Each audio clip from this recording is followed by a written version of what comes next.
আজকে আমরা wavelength, frequency এবং ভেলোসিটি অফ অ্যান ওয়েভ এর সম্বন্ধে এর মধ্যে যে সম্পর্ক, সেই সম্পর্কটা শিখব। সেই সম্পর্ক নির্ণয় করবার জন্য যে জিনিসগুলো আমাদের জেনে নেওয়া দরকার আর কি, প্রথমে, যদিও আগে আমরা আলোচনা করেছি, তবুও আরেকবার আমরা নিজেদের রিভিশন করে নেওয়ার সুযোগ যদি পাই তাহলে সুবিধা হয়। তাহলে প্রথমে আমরা আসি ফ্রিকোয়েন্সি বা কম্পাঙ্ক কাকে বলে। ফ্রিকোয়েন্সি বা কম্পাঙ্ক কোনো উৎসের ফ্রিকোয়েন্সি বা কম্পাঙ্ক হচ্ছে যে প্রতি একক সময়ে বা প্রতি সেকেন্ডে সেই উৎসটা কতবার কম্পিত হয়, সেটি হচ্ছে উৎসের কম্পাঙ্ক। তরঙ্গের কম্পাঙ্ক কি? তরঙ্গের কম্পাঙ্ক হচ্ছে যে সময়ের মধ্যে তরঙ্গটি, বা একক সময়ের মধ্যে, যে সময়ের মধ্যে নয়, একক সময়ের মধ্যে তরঙ্গটি যে পরিমাণ বা যে সংখ্যক পূর্ণ তরঙ্গ সৃষ্টি করতে পারে সেটি হচ্ছে তার কম্পাঙ্ক। তরঙ্গ দৈর্ঘ্য কি? তরঙ্গ দৈর্ঘ্য হচ্ছে যে কোনো দুটো পরপর অবস্থিত একই দশাবিন্দু সম্পন্ন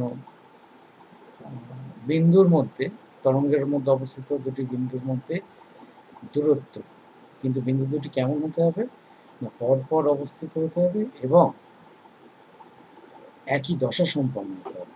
এই দুটি কন্ডিশন যদি আমরা মেনে চলি তাহলে তরঙ্গ দৈর্ঘ্য। আর বেগ তো তোমরা জানো যে কোনো একটি এন্টিটি একক সময় যতটা দূরত্ব যায় সেটি হচ্ছে বেগ। আমরা এইভাবে করছি, একটি পূর্ণ তরঙ্গ একটি কম্পনের ফলে ল্যামডা দূরত্ব এগিয়ে যায়। তাহলে এন সংখ্যক পূর্ণ কম্পনের ফলে তাহলে এন ল্যামডা দূরত্ব এগোবে।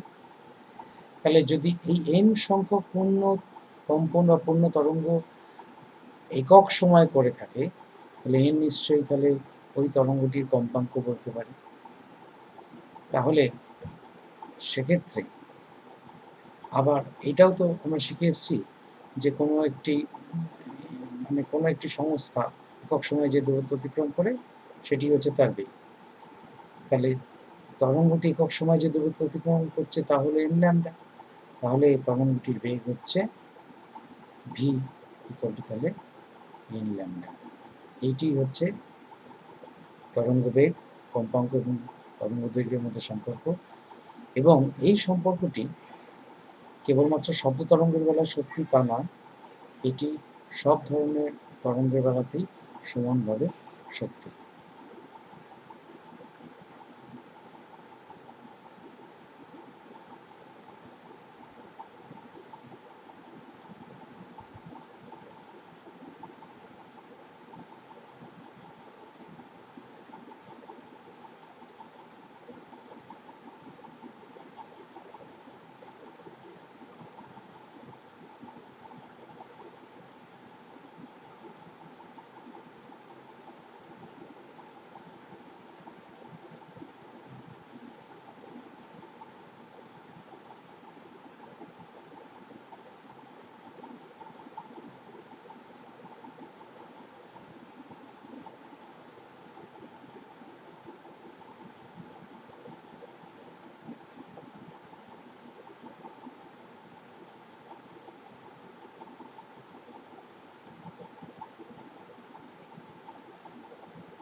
তাহলে তরঙ্গ বেগ এবং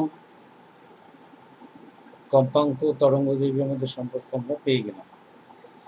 আমরা একটা উদাহরণেও আলোচনা করতে পারি, যেমন ধরো আলোক তরঙ্গের বেলায় বা যে কোনো ধরনের তড়িৎচুম্বকীয় তরঙ্গের বেলায়, ইলেকট্রোম্যাগনেটিক ওয়েভের ক্ষেত্রে, এই যে আমাদের এফএম ব্রডকাস্ট হয়, এই এফএম ব্রডকাস্ট মোটামুটি 100 মেগাহার্টজের আশপাশে হয়।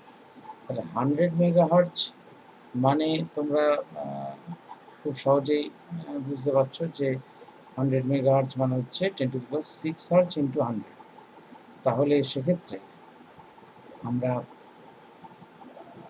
V equal to N lambda, ল্যামডাটা কীরকম এই তোমার এর বেলায়, অর্থাৎ তোমার এই এফএম তরঙ্গের বেলায় ল্যামডাটা কীরকম সেটা সম্বন্ধে আমরা একটা ধারণা করতে পারি। আচ্ছা, তার আগে এইখানে স্ক্রিনে যেটা দেখছি আমরা সেটা একবার আলোচনা করে নিই। এইখানে ধরা যাক আমার এই ছবি অনুযায়ী প্রতি সেকেন্ডে, ধরা যাক 1 সেকেন্ডে 4টি পূর্ণ তরঙ্গ সৃষ্টি হয়েছে। আমি পূর্ণ তরঙ্গ 4টি এঁকেছি, ল্যামডা ল্যামডা ল্যামডা ল্যামডা। তাহলে এক্ষেত্রে তরঙ্গটা 1 সেকেন্ডে 4 ল্যামডা দূরত্ব অতিক্রম করেছে এবং সেক্ষেত্রে কম্পাঙ্ক হচ্ছে 4। যেটা আলোচনা করছিলাম, তাহলে আমাদের এফএম তরঙ্গের বেলায় কি হচ্ছে না, এফএম তরঙ্গের বেলায় আমরা কম্পাঙ্ক হচ্ছে 100 মেগাহার্জের কাছাকাছি এবং আমাদের শব্দের বেগ নয়, আলোর বেগ 3 × 10⁸ মিটার পার সেকেন্ড। তাহলে তরঙ্গ দৈর্ঘ্য বা ল্যামডা বা ওয়েভলেন্থ কত হবে? ল্যামডা ইকুয়াল টু তাহলে v/n। ভি হচ্ছে 3 × 10⁸, আর n মানে ফ্রিকোয়েন্সি সেটা হচ্ছে 10⁶ × 100, মানে সেটাও 10⁸। তাহলে 10⁸ 10⁸ কেটে গেল, পড়ে রইল কত? শুধু 3। তাহলে আমাদের যে তরঙ্গ, আমাদের যে এফএম তরঙ্গ আমাদের রেডিও সেটে প্রবেশ করে সেটাও হচ্ছে ওই মোটামুটি তার তরঙ্গ দৈর্ঘ্য হচ্ছে 3 মিটার। আর এখানে আমরা একটা এবার অঙ্ক করব। সেই অঙ্কটায় একটি কুয়োর উপরে দেখো একটা পাথর ফেলা হচ্ছে, কুয়োটার উচ্চতা দিয়ে দেওয়া হয়েছে 10 মিটার এবং সেইখান থেকে একটা পাথর ফেলা হয়েছে, কুয়োর তলায় জলটা আছে, যেখান থেকে পাথর ছাড়া হয়েছে সেখান থেকে 10 মিটার গভীরে জলটি আছে। এবার আমার কাজ হচ্ছে যে এই পাথরটা ফেলবার ঠিক কত সেকেন্ড বাদে বা কত সময় পরে আমি এই আওয়াজটি পাবো, অর্থাৎ যে পাথরটি পড়লো জলে পড়ার যে আওয়াজ আছে সেটা কতক্ষণ পাবো। অর্থাৎ পাথরটা পড়তে খানিকটা সময় লেগেছে, আবার সেই শব্দটা উৎপন্ন হওয়ার পর সেই শব্দটা আমার কান অবধি পৌঁছাতে খানিকটা সময় লেগেছে। সেইটি কিভাবে করব? দেখো, আমি ধরে নিচ্ছি প্রথমে পতনকাল হচ্ছে t1, তাহলে s = ut + ½ at², এই ফর্মুলাটা আমরা জানি। ইনিশিয়াল ভেলোসিটি বাই u তো 0, তাহলে h = ½ gt1² লিখেছি। ½ gt1² কেন লিখলাম না, ½ gt1² মানে হচ্ছে ½ at² এর সাবস্টিটিউট হিসেবে ½ gt1², তাহলে ½ gt1² = h। তাহলে এবার এখান থেকে t1² হচ্ছে 2h/g, t1 হচ্ছে √2h/g, মানগুলো বসিয়ে দাও, বসিয়ে দিলে t1 বেরোচ্ছে √2 সেকেন্ড। এইবার এইটা তো পড়তে সময় লাগবে, এইবার শব্দটা আমার কাছে ফেরত যেতে আবার খানিকটা সময় নেবে। সেইটা কতটা রাস্তা যাবে না, আমরা একটুখানি কারেকশন করে নিলাম, আমরা উচ্চতাটাকে 5 মিটার করে নিলাম বোধহয়। উচ্চতাটাকে 5 মিটার করে নিলে আমাদের হিসেবে সুবিধা হবে, তাই জন্য এই √2টা থাকছে না, দেখো এটা তাই জন্য 1 সেকেন্ড হয়ে গেছে। t2 be the time taken by the sound to reach the ear of the listener। তাহলে 340 মিটার পার সেকেন্ড বলে দেওয়া হয়েছে শব্দকে, তাহলে 5 মিটার যেতে সে কতটা সময় নেয়? তাহলে 5 মিটার যেতে সময় নেবে 5 meter by 340 meter per second, অর্থাৎ দূরত্ব বাই বেগ করলে আমার আসে 0.014 সেকেন্ড। ক্যালকুলেটারে করে সহজেই পাওয়া যাবে। তাহলে টোটাল টাইম, অর্থাৎ পাথরটি ফেলার ঠিক 1.0147 সেকেন্ড বাদে আমার কানে ওই জলের মধ্যে পাথর পড়ার আওয়াজটা আমি শুনতে পাবো। আমরা 10 মিটার প্রথমে উচ্চতা নিয়েছিলাম, তারপরে 5 মিটার করে নিলাম, কেবলমাত্র যাতে আমার ক্যালকুলেশন পারপাসটা সুবিধাজনক হয় সেই জন্য, আর কোনো কারণ নেই।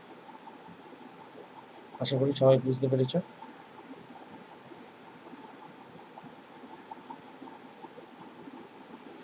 আচ্ছা, আমরা এবার সোনার নিয়ে একটু আলোচনা করি।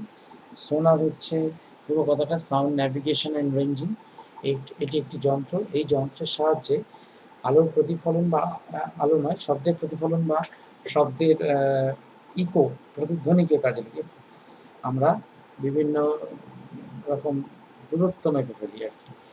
বিশেষ করে দূরত্বটা মাপা হয় সমুদ্রের মধ্যে কোনো একটা মাছের ঝাঁক কত দূরে আছে, কোথাও একটা ডুবো পাহাড় কতটা দূরে আছে, বা ধরো যেখানে জাহাজ আছে সেইখানে কতটা গভীর সমুদ্র, জাহাজ যাওয়াটা নিরাপদ হবে কিনা, এই সমস্ত জিনিসগুলো আমরা সোনারের সাহায্যে মেপে ফেলতে পারি। এখানে প্রথমে আলো বারবার বলছি ভুল করে, আলো নয়, শব্দ প্রথমে পাঠানো হয়, শব্দ পাঠানোর পর সেই শব্দটা তোমায় প্রতিফলিত হয়ে আবার রিসিভারে ফেরত আসে। ফলে আমরা সেই সময়টা ক্যালকুলেশন করে কতক্ষণ বাদে ফেরত আসছে আমরা সহজেই কিন্তু উচ্চতা মাপতে পারি বা গভীরতা মাপতে পারি। এখানে একটি জাহাজ ভাসছে দেখো, এই ডি অংশটা হচ্ছে যে অংশটা জাহাজের জলের তলায় আছে, আর এইচ হচ্ছে জাহাজের তলদেশ থেকে সমুদ্রের গভীরতা। আমাদের মনে করি সোনার যন্ত্রটা একদম জাহাজের তলদেশেই লাগানো আছে, সেই যন্ত্র থেকে একটি শব্দ তরঙ্গ গিয়ে সমুদ্রের তলদেশে ধাক্কা খাচ্ছে এবং ধাক্কা খাওয়ার পর আবার কিন্তু জাহাজে ফিরে যাচ্ছে। এই টোটাল যাত্রাপথটা, এই সমগ্র যাত্রাপথটা যেতে আসতে যে সময় লাগছে, সেই সময়টার অর্ধেক সময় ধরে সে নিশ্চয়ই অর্ধেক রাস্তা যাচ্ছে, অর্থাৎ কেবলমাত্র এইচ দূরত্ব সে অতিক্রম করছে। তাহলে মোট যাত্রাপথের অর্ধেক সময়ে কতটা রাস্তা যাচ্ছে সেটা যদি আমি হিসেব করতে পারি, জলের মধ্যে, সমুদ্র জলের মধ্যে শব্দের বেগ যদি আমার জানা থাকে, তাহলে আমরা অর্ধেক সময় দিয়ে দেখো সমুদ্রের মধ্যে জলের বেগকে কম করেছি, সেটাই হবে আমার এইচ। তাহলে মোট উচ্চতা, সমুদ্রের জলের মোট গভীরতা, ওইটার সঙ্গে আমায় এইচের সঙ্গে আমার ডি যোগ করতে হবে, তাহলে আমরা মোট গভীরতাটা পেয়ে যাব VT/2 প্লাস ডি। এই হয়ে গেল আমাদের শব্দের সাহায্যে, শব্দের প্রতিফলনের সাহায্যে সমুদ্রের গভীরতা নির্ণয়ের পদ্ধতি। এছাড়া এরোপ্লেনের ক্ষেত্রেও আগে তো এগুলো বেশি ব্যবহার হতো, এখন অতটা হয় না। এখন মূলত ওই মাছের ঝাঁকটাকের জন্য ব্যবহার হয় সমুদ্রের মধ্যে। আর এরোপ্লেনের উচ্চতাও আগে এইভাবে মাপা হতো। কিন্তু এরোপ্লেনের একটা ব্যাপার হচ্ছে, এরোপ্লেন এক জায়গায় স্থির হয়ে ভাসতে পারে না। এরোপ্লেন সামনের দিকে এগিয়ে যায় এবং এরোপ্লেনের বেগটাও শব্দের বেগের থেকে, কিছু কিছু এরোপ্লেন আছে শব্দের বেগের থেকেও দ্রুতগামী, সেই এরোপ্লেনের বেগ কিন্তু এই পদ্ধতিতে মাপা যাবে না। আমরা ধরে নিয়েছি যে এই এরোপ্লেনগুলোর বেগ শব্দের বেগের থেকে কম, সুতরাং ওই যে সময়ের মধ্যে এরোপ্লেন খানিকটা এগোচ্ছে, সেই সময়ের মধ্যে শব্দ আরও বেশি দূরত্ব এগোচ্ছে। অর্থাৎ আমরা একটা ধরে নিচ্ছি একটা নির্দিষ্ট সময়ের মধ্যে এরোপ্লেনটা এই বাঁ দিকে একটা হচ্ছে প্রথম অবস্থান এবং ডান দিকের এরোপ্লেনটা হচ্ছে দ্বিতীয় অবস্থান। এইবার আমরা এরোপ্লেনের মুখেও একটা সোনার জাতীয় যন্ত্র বসানো আছে, সেখান থেকে শব্দ বেরোচ্ছে, সেটা মাটিতে রেখে প্রতিফলিত হয়ে আবার এরোপ্লেনে রিসিভ হচ্ছে। এরোপ্লেন এই সময় কতটা সময় পরে ওই শব্দটা রিসিভ করলো সেটা এরোপ্লেনের মধ্যে মাপার ব্যবস্থা আছে। তাহলে আমরা ধরে নিচ্ছি এখানে শব্দের বেগ ক্যাপিটাল ভি আর এরোপ্লেনের বেগ স্মল ভি। এবার নামকরণটা দেখতেই পাচ্ছ, এবি হচ্ছে এ এবং বি হচ্ছে এরোপ্লেনের প্রাথমিক অবস্থান এবং অন্তিম অবস্থান, এবং সিডি হচ্ছে উচ্চতা, অর্থাৎ অনুভূমিক লাইন থেকে উচ্চতা। তাহলে এবার পিথাগোরাস থিওরেম লাগানো হয়েছে, AC square plus CD square equal two এডি স্কোয়ার। আবার এসি হচ্ছে AB/2, বুঝতেই পারছো সিমেট্রি থেকেই বোঝা যাচ্ছে পরিষ্কার। তাহলে আমার আধখানা ত্রিভুজ নিয়ে কাজ করলেই আমার ব্যাপারটা পরিষ্কার হয়ে যাবে। অর্থাৎ তাহলে অতিক্রান্ত পথ মোট হচ্ছে শব্দ দ্বারা অতিক্রান্ত পথ এডি প্লাস বিডি, তাহলে সেটা নিশ্চয়ই 2AD, একদিকের সঙ্গে সমান, একদিকের দ্বিগুণের সঙ্গে সমান।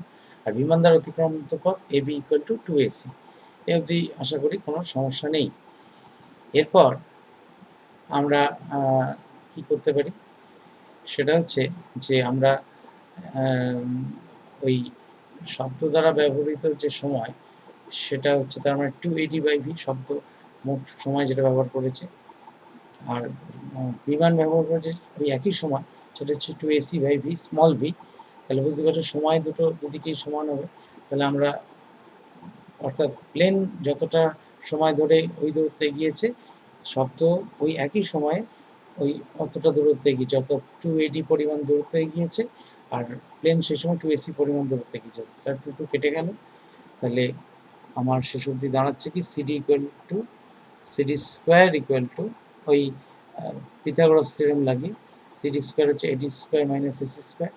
তাহলে এই মানগুলো দেখো বসিয়ে দেওয়া হচ্ছে, মানগুলো বসালে capital V square by small V square into AC square minus AC square, তাহলে এসি স্কোয়ার কমন নিতে পারি, এসি স্কোয়ার কমন নিলে ওই রকম একটা formula V square capital V square by small V square minus one, এটার জায়গা নেই বলে বাঁ দিকটা মুছে দিতে হলো, আলটিমেটলি দাঁড়াচ্ছে তার মানে তোমার এসি স্কোয়ার, আর লসাগু বা এলসিএম করলে capital V square minus small V square by small V square, তাহলে রুটের বাইরে এসি স্কোয়ার চলে গেল, AC by small V root over V square minus V square by two.